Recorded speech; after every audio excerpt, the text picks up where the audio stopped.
Hello बच्चों, इस video में मैं आपको बताता हूँ आरसी डिस्चार्जिंग सर्किट के बारे में। तो यहाँ पर हम अगर डिस्चार्जिंग की बात कर रहे हैं तो पहले चार्ज किया होगा कैपेसिटर को, फिर हम उसको डिस्चार्ज करेंगे। तो यहाँ पे चार्ज करने के लिए हमने सबसे पहले ये जो बैटरी और स्विचेस का अरेंजमेंट है, इसमें हमने स्विच K1 को क्लोज कर दिया और कैपेसिटर फुल चार्ज हो गया। और अब हम K1 को ओपन करके K2 को क्लोज करेंगे, ठीक है ना। तो ये जो है सिचुएशन, इस सिचुएशन में कैपेसिटर अब जो है वो पॉजिटिवली चार्ज, मतलब कैपेसिटर पे चार्ज आ गया है और इस प्लेट पे प्लस चार्ज है और इस पे माइनस चार्ज है। और यहाँ पे अगर चार्ज की बात करूँ तो वो Q0 मान लेते हैं, ठीक है ना। और Q0 की जो वैल्यू है वो हो जाएगी CE, ठीक है। अब यहाँ पे अच्छा, एक बात मैं बच्चों आपसे कहना चाहूँगा कि कई बच्चे मुझे ऐसा बोलते हैं कि सर आप बहुत सीरियस पढ़ाते हो। तो मैं बहुत कम बोलता हूँ, ये अलग बात है, अदर देन द स्टडीज़। तो मैं ये बात आज बोल रहा हूँ कि मैं मेरे चैनल पे बिल्कुल नो नॉनसेंस वीडियो रखना चाहता हूँ। मैं कोई भी फालतू का बातें नहीं करके वक्त बर्बाद नहीं करना चाहता हूँ। मैं यहाँ पे एंटरटेन करने के लिए नहीं हूँ बच्चों को। मैं उन्हें ओरिजिनल जेन्युइन IIT JEE का कंटेंट, नीट का कंटेंट, बोर्ड का कंटेंट प्रोवाइड करने के लिए मैंने ये चैनल चालू किया है ना। और ये मेरा पैशन है शुरू से। तो मैं चाहता तो मैं बहुत सारे ऑनलाइन प्लेटफॉर्म्स हैं उनको ज्वाइन कर सकता हूँ, पर वो लोग मुझे यही बोलते हैं कि आपको एंटरटेन करना है, आपको और कुछ नहीं करना है बच्चों को, आपको सब्सक्राइबर बढ़ाना है। मेरे सब्सक्राइबर इतने नहीं है, आप लोग भी देख सकते हो, पर उससे मुझे कोई मतलब नहीं है। मेरा काम कभी भी नहीं रुकेगा। मैं ओरिजिनल जेन्युइन कंटेंट बनाता रहूँगा। कभी कभार बीच में वक्त की कमी हो जाती है, इसलिए नहीं बन पाता वीडियो रेगुलर, पर मैं कोशिश करता हूँ कि मैं हमेशा कंटिन्यूसली आपको प्रोवाइड करता रहूँ वीडियोस, जिससे आपका सिलेबस टाइमली कंप्लीट हो। तो मेरे आपके सवाल का ये जवाब है कि मैं सिर्फ जो बच्चा सीरियसली स्टडीज़ करना चाहता है और अगर वो अपने डाउट्स को क्लियर करना चाहता है, जो जेन्युइन डाउट्स आते हैं IIT की प्रिपरेशन में, तो वो मेरे चैनल पे आए, ठीक है बच्चों। तो अब मैं आता हूँ आगे, पढ़ाई की बात करते हैं वापस, कि हमने t बराबर 0 पे इसको स्विच को क्लोज किया है और ये t बराबर 0 का इंस्टेंट है, ठीक है। अब थोड़ा सा वक्त बीता और कुछ वक्त बीतने के बाद सिचुएशन ऐसी बनी, मैं आपको डायग्राम बना के दिखा रहा हूँ कि ये जो है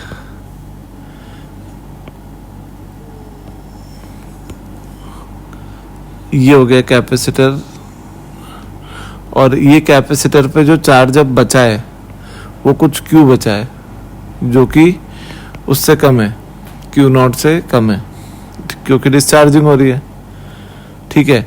और ये रेजिस्टेंस है और इस सर्किट में करंट भी फ्लो हो रहा है I। अब दो बातें हैं इम्पॉर्टेंट कि चार्जिंग में, याद करो, चार्जिंग में चार्ज बढ़ता जाता है और करंट कम होता जाता है ना। और डिस्चार्जिंग में दोनों ही कम होते जाते हैं, ध्यान रखना है आपको, पहली बात तो। दूसरी बात है कि कैपेसिटर जो है वो इलेक्ट्रोस्टैटिक एनर्जी स्टोर करके रखता है और रेजिस्टेंस क्या करता है कि उस एनर्जी को हीट में कन्वर्ट कर देता है, हीट डेवलप कर देता है। और इस प्रोसेस में ऑब्वियसली करंट फ्लो होता है, तभी रेजिस्टेंस में हीट डेवलप होती है, ठीक है। तो ये कुछ करंट फ्लो हो रहा है I, जो कि डिकेइंग है, कम हो रहा है, चार्ज भी कम हो रहा है। तो हम इसमें, अच्छा, इसमें करंट इसलिए है क्योंकि capacitor is behaving like a battery. Capacitor इस करंट के लिए बैटरी का काम कर रहा है। तो हम इसमें एक KVL लगाते हैं, गोल घूमते हुए KVL लगाए तो ये आ जाएगा आपका माइनस IR और plus Q/C is equal to 0। ठीक है। और आप ये भी देख सकते हो कि करंट की अगर आप बात करो तो करंट होगा minus D Q by D T. ये माइनस इसलिए आ रहा है क्योंकि charge is decreasing, Q is decreasing, ठीक है। तो इसको अपन Q by C is equal to minus D Q by D T, ठीक है। और D Q upon Q is equal to minus D T, ये आई भी आएगा, आर भी आएगा, यहाँ पर आर सी कर देते हैं इसको अपन, और minus D T upon R C, integrating both the sides.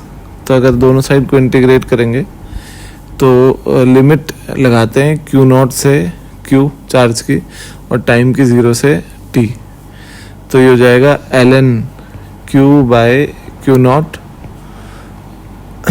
Is equal to minus T by R C, ठीक है। तो Q by Q naught is equal to E to the power minus T by R C, और Q is equal to Q naught E to the power minus T by R C,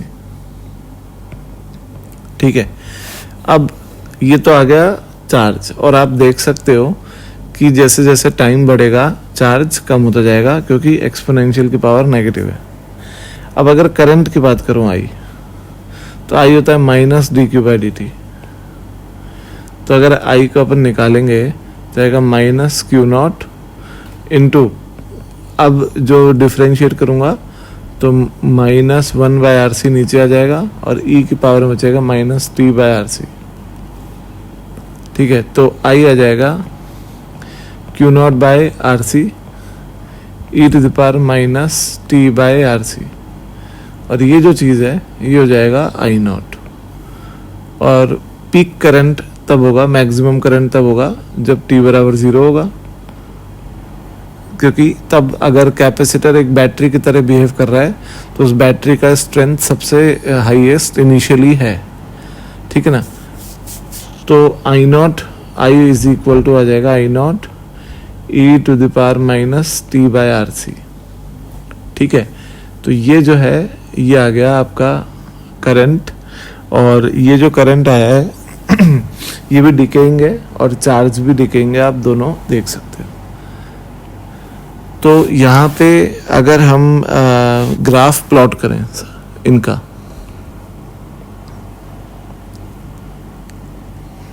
ठीक है,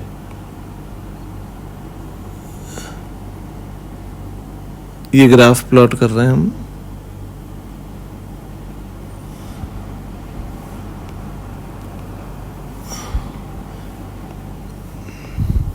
ये charge का with time, ये current का with time, और दोनों ही क्योंकि डिकेइंग है तो ये डिकेइंग ग्राफ बनेगा।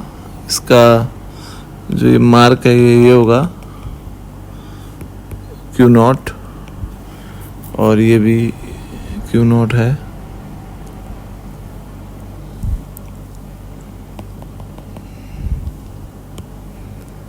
ये आई नॉट हो गया, और ये जो ग्राफ प्लॉट होगा ये कुछ इस तरीके से होगा।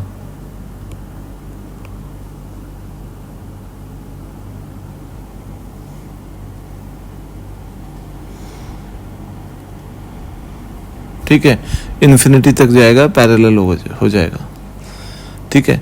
अब यहाँ पे टाइम कांस्टेंट की अगर अपन डेफिनेशन लिखें तो I is equal to I naught E to the power minus T by R C, और Q is equal to Q naught E to the power minus T by R C.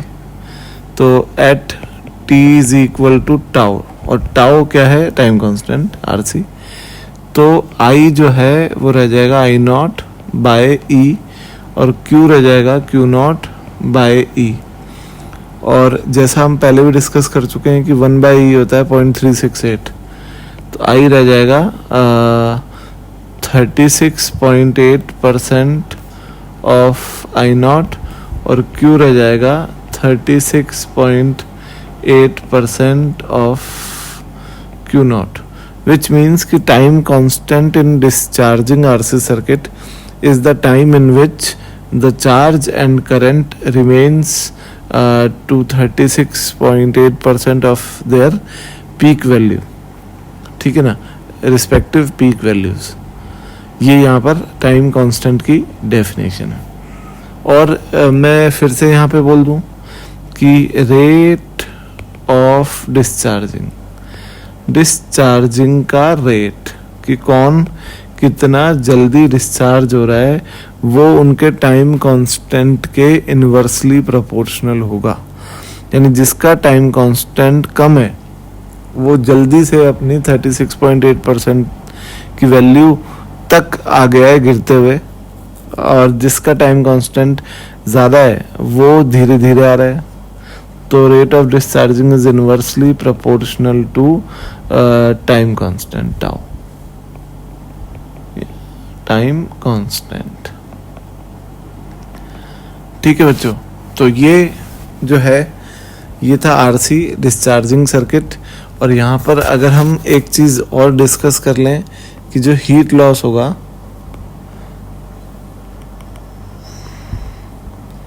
Heat loss जो होगा H across the capacitor is equal to the U. U is energy stored in capacitor. Capacitor में जो energy stored है वही heat बन के loss हो जाएगी इसमें. ठीक है बच्चों, तो ये आरसी डिस्चार्जिंग सर्किट था. ठीक है, मिलेंगे अपन नेक्स्ट वीडियो में. Thank you.